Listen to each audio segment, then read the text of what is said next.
Hey everybody, this is the Sliders Review, and since it's Women's History Month, I'm here today to talk to you about Some Girls Season 3, Episode 6, the series finale rundown review. It pains me to have to review the very last episode in this very awesome teen comedy drama. This is truly a great show in my opinion. People still talk about it till this day. It came back out in 2012 and it is like just phenomenal. Something that happened 10 years ago is, because it still resonates with me now more than shows of today and everything. And it was such a hilarious show. British humor is truly something to behold. It is funny. It is phenomenal. They get edgy with it. I could not believe it. And the cool thing is we got to explore these group of like 4 different and very much interesting girls. All their personalities are different. They all look different. Nobody feels the same. And a lot of times in today's shows, everybody's looking and sounding the same. And I mean, just take The Walking Dead. Like The Walking Dead, everybody talks the same way. If you like, it's like everybody's personality is similar. Everybody dresses similar, and it's just like everything's just a clone on another. So it's really sad that this show has ended. And not only that, but Dairy Girls is now ending because their 3rd season has started. However, but it's just like Q said to Picard in the season 7 series finale, the both of all good things, where he said, all good things must come to an end, and this is truly one of a good thing that came to an end. Oh boy, this really gets me right here because I love this show so much. It's a great show. I think everybody should watch it. It's hilarious. You won't stop laughing. You will relate to some of the storylines in it. It's just hilarious and stuff. And so first I'm going to give the rundown of what this episode's about. Then I'm going to give a little bit more of some episodes I didn't cover this season and just the overall how the girls started and where they are now. Because they started off as 16-year-olds, sophomores, and now they're seniors, 18 years old. And the only problem I have with the finale is like, I was expecting to see some people who haven't really shown up in this season. And also, I would have preferred to see them graduate from high school, seeing them go into the real world. However, them going to prom is a big moment too. It's like reaching adulthood in some ways, And so that's just as special. So all in all, it is what it is. And so, yeah, they're girls. They're going to prom and everything. It's a big moment for them. This is like Amber's true princess moment, and we know how much she loves being a princess ever since season 2. And so we see a different side of Amber. Lord, I hope I said Amber and not Holly. I still get those two confused. They sort of swapped names when the show started. Anyway, this is a big day for Amber. We see her act completely different. We always see her paranoid, but paranoid in a different way, to the point of manic and the point of being pissed and everything. Which is something you rarely see her. Like, even when she is mad, she's still her goofy, sweet little self. But when she's pissed in this episode, boy, you can feel it. Like, you really truly believe she will kill somebody if her special day is not going to happen. To her, prom is like getting married. So this is like her wedding day. And so Viva is still engaged to Rocky. They're still going strong. She has learned to, deal with her insecurities and stuff. Zaz is still reeling from this boy liking her in the previous episode. See, Viva did like a chart survey of how many people like Zaz and all this stuff, and ranked her from like 1 to 10. And somebody gave her a 10. So she's like, wow, somebody thinks I'm perfect, but who is it? She went around the entire school trying to figure out, until Viva told her, oh, I have this partner I did it with, and he must have voted too. And it turned out to be him. And it's just this nice, nerdy little dude. And she's happy because, her love life doesn't go the way she wants it to because of how awkward and weird and pushy and chubby she is and stuff. And so with Amber, she's almost gotten all the 600 pounds that she needed to get her mom's jewelry out and stuff. And so as all this is going on, Amber is so excited about prom. She's just kind of like, I want to get like a spray tan. How dark should I get? And she starts holding up these little things with all these different brown color skins on there. And it's just kind of like, no, don't do that. Don't go brown face for this thing. This stuff. But her being so dopey, she doesn't realize it's a bad thing. So Miss Hitchcock needs somebody to like organize the prom, like decorate it. But the person who was supposed to do it got sick or whatever. So she does what she does best. She recruits Viva. And Viva does what she does best. Doesn't want to do it, but is forced to nevertheless. And so she gives her money to like, the budget and stuff, because the school ain't got much of a budget. So as the girls are all hanging out, they're talking about this is the money we had to buy it's supposed to be like a tropical thing to buy all the stuff. And Holly's all like, oh, I can get like the coconuts and stuff like that because I know a guy. So she gives her, I don't know how much money it is because I don't know about British currency. And then Holly's all like, I did it. I finally did it. I have enough money to get my mom's jewelry. And V was like, no, you're supposed to get decorations. He's like, look, I can get the decorations for free from a guy I know. But, I need this money for my dad. So V was like, okay, fine, whatever. And then we see Holly cry for like the second and a half time. And we never really see her and stuff do that. And then, of course, Zaz has to be her sassy little self talking about she's surprised that Holly's dad was able to get her mom some expensive jewelry. Oh my God. She is brutal. Don't underestimate weird, smart people. They are just as mean as like popular people. Trust me. And then like Zaz, she's gonna go to like, prom with like her dude, and he's all like, only my mom will let me because his mom wants him to study for some type of like violin lesson, test rehearsal, recital thing. And his mom's a stickler on that. So, Zaz is all like, get out of it. Like, this is special for me. This is our first like date and everything. And so like, because she kind of like she's still her bossy self, and so he's like, okay, fine, like I'm gonna try and everything. And then so at some point in time in the episode, he's all like, look, I'm sorry, I just can't go with you and everything. She's like, what? You have to. Like, we got a limo. It's a pink limo and everything. And I've been telling everybody about you and you have to do this. And he's like, I can't. My mom is so mean. She won't let me go to prom. And she pretty much is letting him have it. And it's all like, think about it like this, man. If he can't stand up against his mom, how is he supposed to protect himself and Zaz if they're in a situation where they're dating? You know what I'm saying? He can't even stand up to his mom. How's he supposed to like protect like Zaz's honor if somebody like insults her and she doesn't want to handle it herself? Like, you know what I'm saying? And the whole chivalry type thing. And because the thing about Zaz, she can stand up for herself. She's a tough girl. But sometimes, some people want like their lover and everything to stand up for them to show how much they care for them and stuff. It's like that weird psychology thing of theirs. And so he won't even do that. But he's like, the only way he can get out of it is something will happen to his wrist or something like that. And so Zaz gets pissed and she just like, screw you, and she leaves and everything.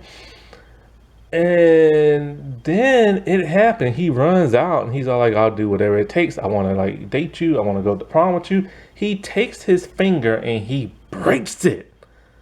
Ugh.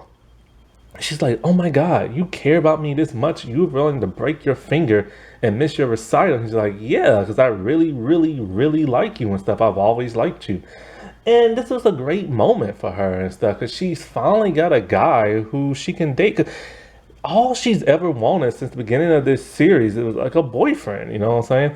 And she finally got that because it's so hard for her and everything because she's so weird and awkward. So, anyways, um, what is it?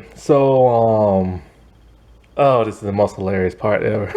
So it's Amber and Holly. They're excited. They're outside the pawn shop and they got the money in hand. And she's all like, soon I'm gonna get my mom's jewelry back and my dad's gonna get out and everything will be better.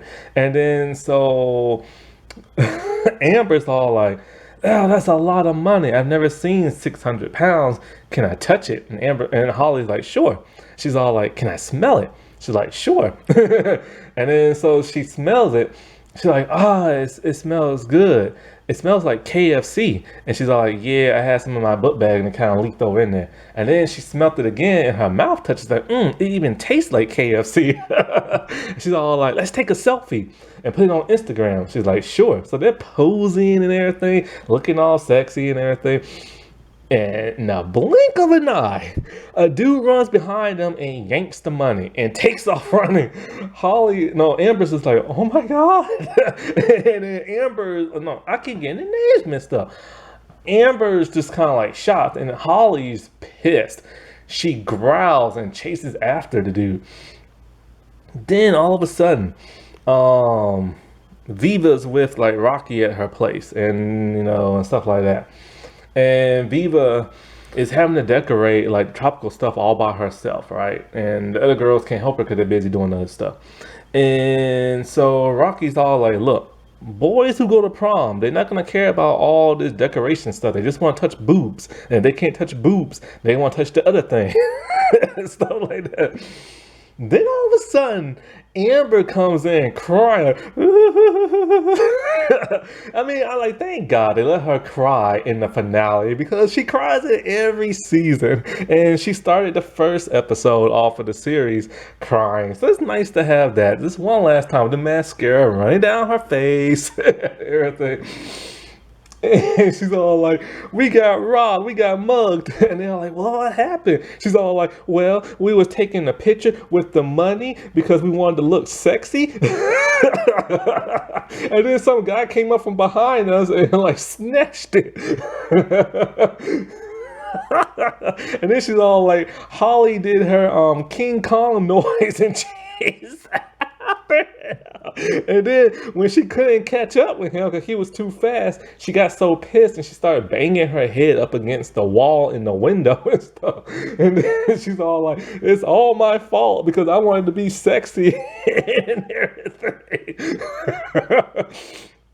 And so then she's all like, so Holly's not going to be able to get the jury out and then her dad's going to go back to prison for killing her mom. But there's something Holly's been saying. Holly literally keeps saying that her dad will literally murder her mother if he don't get that jury back and stuff. And he's already in prison.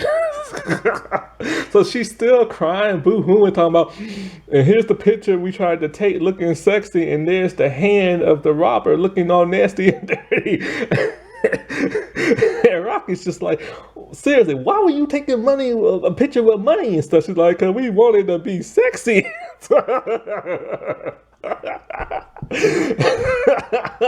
And then he's all like, oh wow, you got like this many like likes on your picture. It's like a couple of hundred. I think it's like 600, something like that. All of a sudden her tears go away and she's all like, oh really? This many likes in an hour? She's like, well, I guess that makes up for something.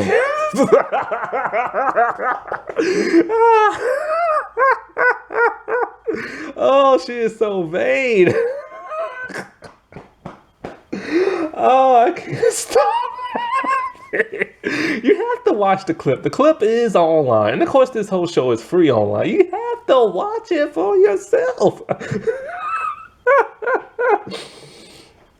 So they eventually meet up with Holly and everything. and she's pissed, and she's throwing the coconuts on the side of the wall, and she's just furious. And Viva's just kind of like, are those my coconuts you were supposed to get me?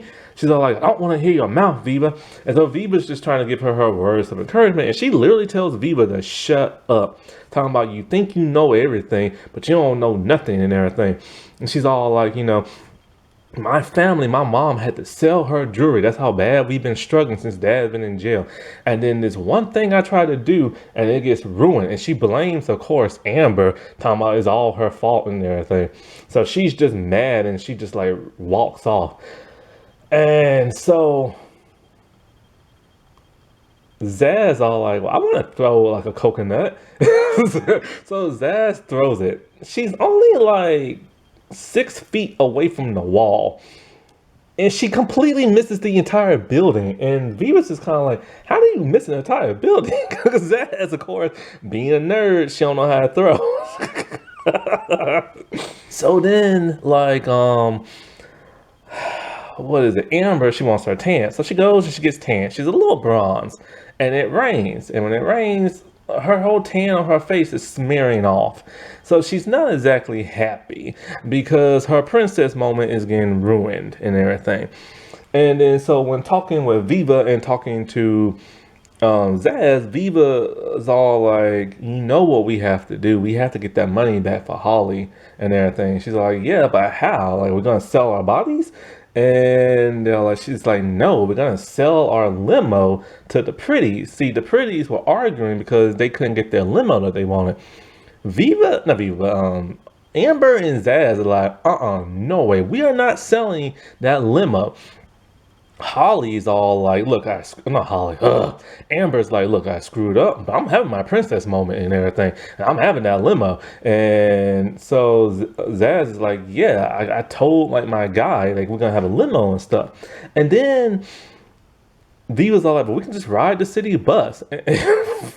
Ooh, this is a side of Amber I ain't never seen. She looks at Viva with a straight voice, and her voice got deep. She's all like, you telling me you want us, after getting our hair and makeup all done looking pretty, with our dresses on, you want us to get on a nasty germ-infested bus to our prom and everything? She's like, you have lost your mind.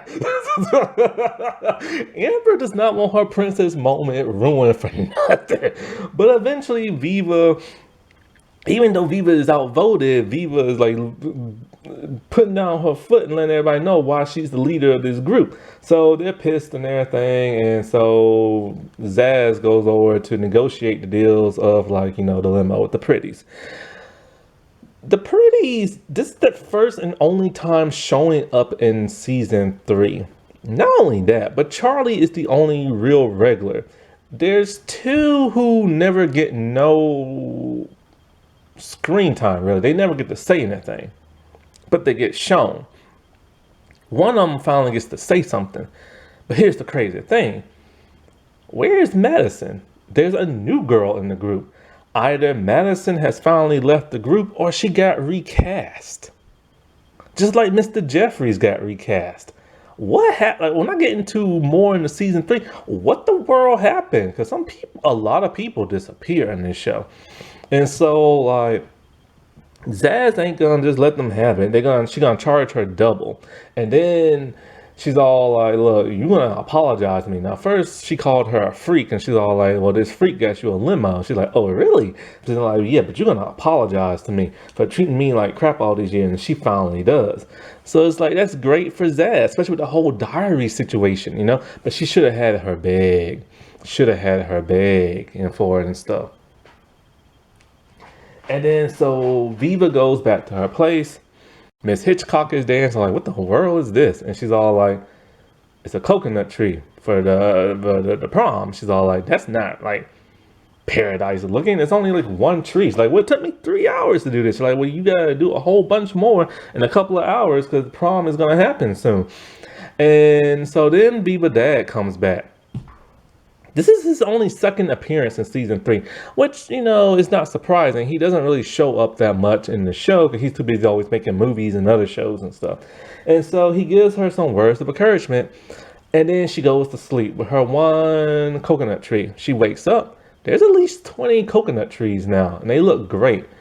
And so Miss Hitchcock comes back. She's like, well, who did all this? And she's like, my dad must have did it when I was asleep. She's like, oh, this looks perfect then. Like, he did a really great job. So Viva's pissed because she got ragged on for her one little her coconut tree. And the dad gets like a lot of praise. So at some point in time is Amber and is Viva. And they're just talking.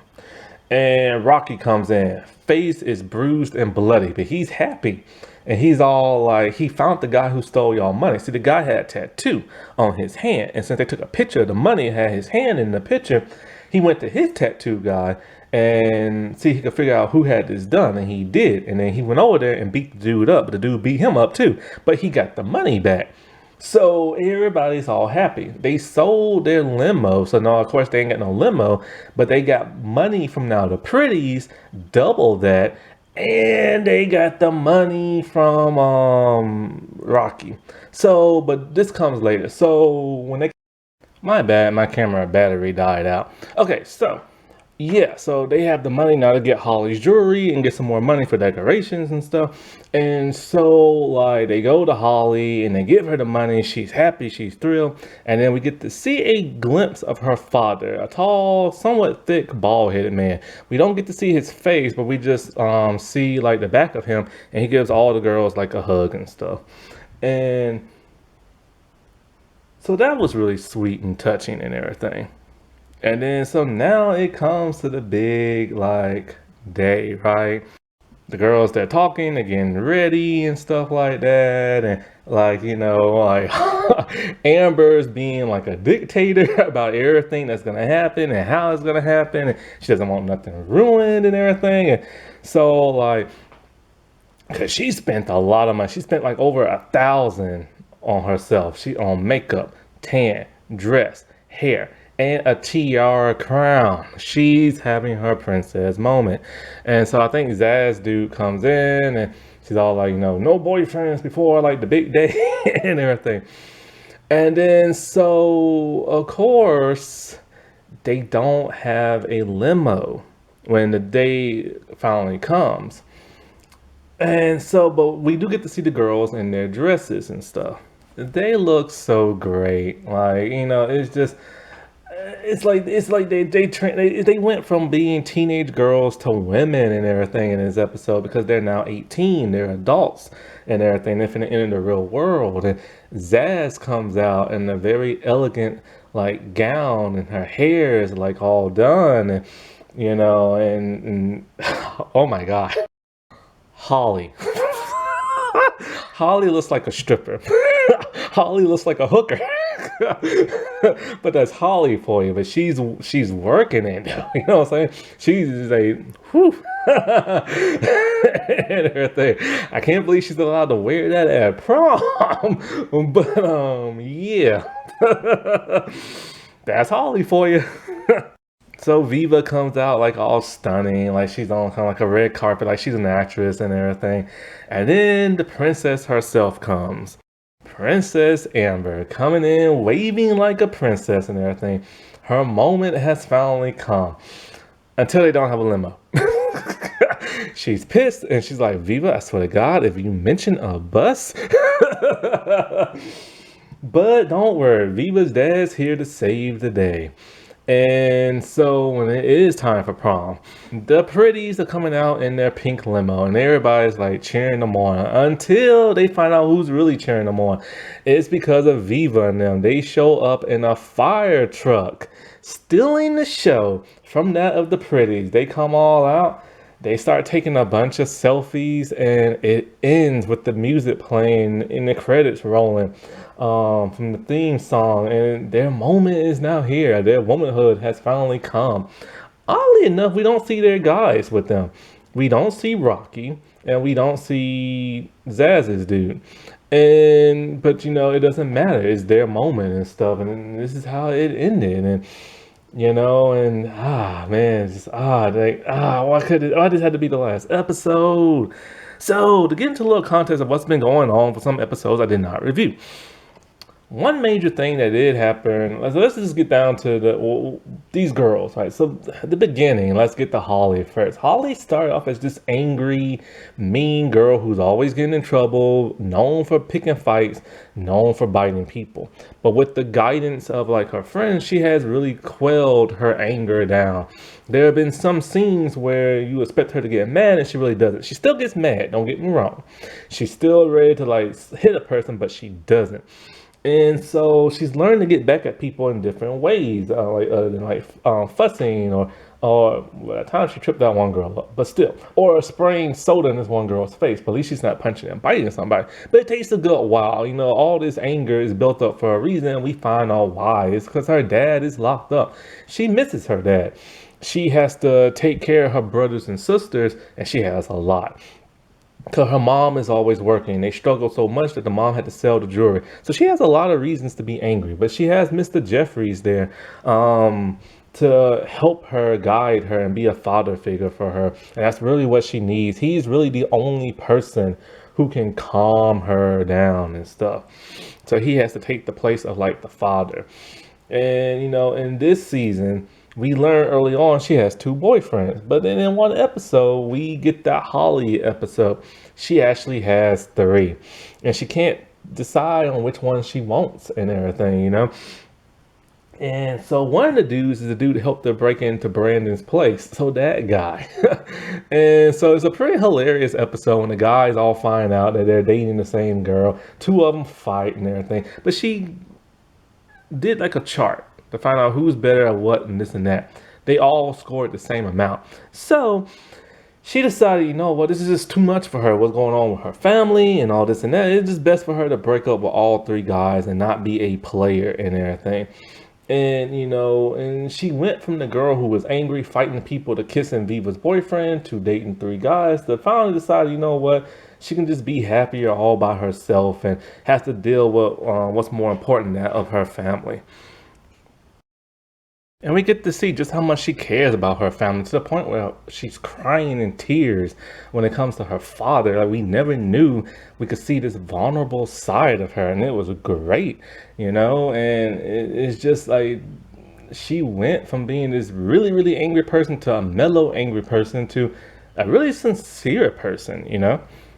Zaz, who really didn't have much of a storyline in the first season, you know, she was the awkward person, you know, she trying to live up to her family's beliefs of being hairy, and then decides she's gonna like shave her hair off, getting picked on by people, and she turned into this awkward, nerdy, bizarre person.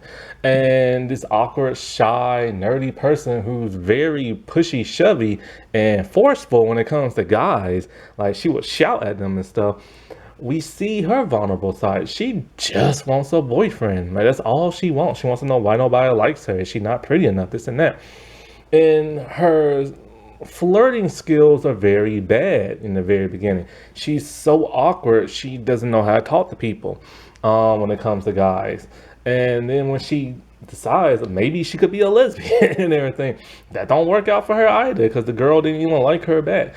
And she couldn't even talk to her. And then finally, it's revealed that her first boyfriend, who she slept with, when he was in town for 2 weeks, didn't even want to talk to her and everything.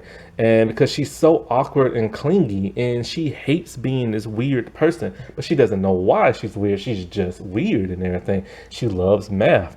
She's rude to her friends, but, you know, she will make it up to them eventually and stuff. Like when Amber and the whole butterfly thing on her shoes. And so when she finds out this dude likes her, she talks to him. She's not even, like, they don't even have to push her to talk to him. Because normally they have to push her to talk to somebody, but she went up there on her own because she wants somebody. It's still an awkward conversation, but not as awkward as it used to be. She's really learning how to like talk to people and try to find some kind of common analogy with them, and you know, and not be as forceful. But she is still forceful, like telling him what to do and how to do it and stuff like that. So it's a learning process, and this is all still very new to her, you know. And she gets her moment, and towards the end she gets her guy, and the thing she's been trying to get ever since she was like forever, she finally gets to that point, you know what I'm saying? I'll get into Viva before I get into Amber, only because Amber is just Amber, And Viva, she started off as just being like this girl who ran away from home because she hated her dad's new lover, I guess. I don't know if they're married or not, but she lives there and they having a kid and she's pregnant. And she hates that one. She hates Mrs. Hitchcock. Because she's so rude to Viva and everything. She's like just so mean throughout the entire series. And her dad doesn't really do nothing to stop Miss Hitchcock. He's just kind of like, this is my love of my life and y'all gonna have to learn to get along. But her dad's kind of like the best friend. And he does care for his daughter and stuff like that. And she has to live at home with her brother, who's like super annoying. He literally jacks off in front of people when he's just like playing video games and stuff. Speaking of her brother, this dude was absent throughout the entire third season. He only shows up in the last episode for like 30 seconds. It's like, where this guy been? Like the third season, a lot of people just disappeared and stuff. Like the pretties were barely shown in the first season, but the episode they had was pretty significant. And then they were shown throughout the entire second season, only to disappear again for the third, only to show up for the last episode. So Viva has a lot to deal with being a leader. She has to deal with Miss Hitchcock, who's always volunteering her stuff to do that she don't want to do. It's always bullying her. A dad who cares for her but doesn't really try to stop. And then a brother who's super annoying. Then she stands up to the pretties. She gets up in their faces and she tells them she is not afraid of them and everything. And she will even stand up to them when it comes to her other friends, like when they stole Zaz's diary and everything. Oh, I forgot to mention that about Zaz. How I'll get that later. Anyway. Or did I? Oh, anyway. But yeah, she would stick up to her friends, to them and stuff like that. And she is literally that Ithel Funko leader. Like back when Mel was in the show, she used to like give Mel fruit because she know Mel is poor and Mel doesn't take care of herself. Mel got completely written out of the series after the first season. And so Viva is one of those people who knows. The thing about Viva is weird. Like she grows more than anybody else. She knows things she's not supposed to do, like have sex, drink, do drugs. But then she gets tempted and she does that stuff. Like she's evolving to being her own person and making her own mistakes. And when she does make those mistakes of like drinking and drugs and stuff, she learns, okay, I should never do drugs no more. And when it comes to drinking, I won't have as much to drink. Because she did end up kissing Brandon, who was broken up with Amber at the time. And, she goes through the ringer of love like a lot. Like first she sleeps in with Rocky and gets hit on by him only to break up with him because she's so insecure. She doesn't like how clingy he is because he smothers her. Then when they're broken up, he kisses Holly and that pisses her off. And then eventually when she gets so jealous of him being with like another girl, she gets with him again in the third season. And then they get engaged and they stay engaged to the end of the series and stuff. But she wants to break up with him for all these other dumb stuff. Like, oh, he's still being clingy. He's always at the apartment. Topaz is like hitting on him and he's not doing anything to stop it. And then so she has to learn the insecurities of herself and learn to deal with, okay, there's gonna be girls that are gonna flirt with him, but as long as he doesn't do nothing with them, it should be okay. And so she shouldn't just like break up with him all because another girl is throwing himself at him, but he's not engaging, you know what I'm saying? But she never thought about this whole where they're gonna live at, and he dropped out of school and he's really dumb, and so she is still learning. And so it's really interesting. I would love to see like a follow-up to this series of what happened with them, and so, but out of all the group members, she is probably the most sensible one and everything. And then we get the Amber. Amber, who's like one of my favorites because she's just like dumb as rocks. She is the hopeless romantic. She gets used and abused by her on again, off again boyfriend, Brandon. He's basically just there. He wants to sleep with her and she lets him because she's very easy and everything. And so it takes her a good long time, like the support of her friends, like, they help her break up with him. And she tries her extreme best to stay away from him, but he's always there. He's always trying to get back with her. And sometimes she is strong enough to push him off, and she will literally run away and everything, only for her to have a weak moment and get back with him because she likes having sex with him and everything. She wants nothing more to be with him, but he doesn't know how to be a good boyfriend. He constantly just uses her for sex. He cheats on her. He cheated on her with Topaz, her sister. And he would have done it with the mom if the mom was there too. And he doesn't see that he has a problem. And she doesn't realize that he is no good for her until she finally does. And she finally breaks up with him and just remains friends at the end of the second season. But then something happened. They get back in the third, but he never shows up in the third. When she goes looking for him, it turns out he cheated on her again and he just disappeared from the show. And so now, because he's written off the show, she is now truly forced to just like forget him. She tries to like think about him one more time, but the girls won't let her. And then she finally gets in through her head. She is like done with him. But then it helps because the writers wrote him off. But it would have been better if he was there and she finally like, just like screw you and everything. But after that, she doesn't date no more. She just like stays to herself and hangs out with her friends and lives her life.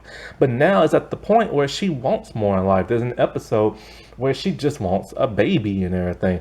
And so she's constantly like babysitting all these like kids and like her friends' kids and like constantly holding them and walking off with them. And for some reason, that's the end game with her. She wants more than just her princess moment because she thinks she's so pretty because she is, duh, and she has blonde hair and she thinks that's what makes her pretty. But she wants everything there is out of a relationship. She wants a man who's going to care for her, not cheat on her, marry her eventually, and she wants kids. That's her end game right there. Like she wants the entire package. And we learn all this throughout the course of like her life. It's not in a serious kind of way, it's in a goofy ha ha ha kind of way. But it still gets the point across because this is the girl who is literally so like dumb in the head that where when she's whacking her boyfriend off, her hand is like so tired and she tells her friends like, well, one of you like finish him off for me and stuff. And then one time, the part that I didn't mention that I'll mention now, when she was hanging out with Viva and she was hanging out with Mel and Mel Baby was there, see, she had a weak moment again. She slept with like Brandon again. And they asked her, what's on your hand? She's all like his jizzy pop and everything. And then she starts shaking it and it goes everywhere. And it goes on like Viva and Mel. And Mel's all like, my baby is here. That's a health hazard. And then she just looks at her hand again and just starts wagging it. And it flings all up in the air again. Because Amber doesn't think. That's the thing. And then towards the end of the series, we start to see her, well, she's still not smart, but she's getting a little bit more smarter. She's taking things a little bit more seriously, but still in her dumbfounded kind of way. So she's slowly gaining like intelligence and everything. We see just how passionate she is when it comes to that at the prom. She is literally taking charge. It ain't Viva taking charge really, but the prom and getting everybody's hair ready and makeup and dresses, it's her doing it, So she does know how to take like a leadership type role. But then, it takes her a good while to get there and everything. So that's what would have been nice to see towards graduation day, to see how everything would have unfolded. And it would have been great to have a follow-up series to see where she's at now. And it's funny because like in like this season, like Zaz takes over the soccer team like twice. The first time she does it, she's like a dictator and everything. And then the second time she does it, she's even a bigger dictator and everything. And then there's a time where Holly and Amber are having bad times in math. And so like, so she has to like teach them, you know what I'm saying? And she's a dictator to them. She's like the mean teacher with the ruler stick and smacking them on the hand and everything. And then there's that very one episode I forgot to mention of when her diary got stolen and posted online for everybody to see and all over school. And we see just how awkward and weird she is and stuff like that. And she went through like a lot. And so when she had that moment at the end when she got the pretties back, But like when they got them back in the episode, it wasn't enough for me. But when she stood up to the pretties in the last episode of the series and told them like to apologize, she had her moment back. She regained her like strength and honor and everything. Because she is a very mouthy person, but she had like a breakdown moment when it came to like them in that diary. So this is a show I recommend for everybody. You can watch the first season for free on Tubi. They have episodes for 99 cents on Amazon Prime, but you can watch the entire thing for free on the Roku Channel TV app. So I highly, highly, highly recommend this amazing show. Happy Women's History Month, everybody. All right, I'll talk to you later. Bye.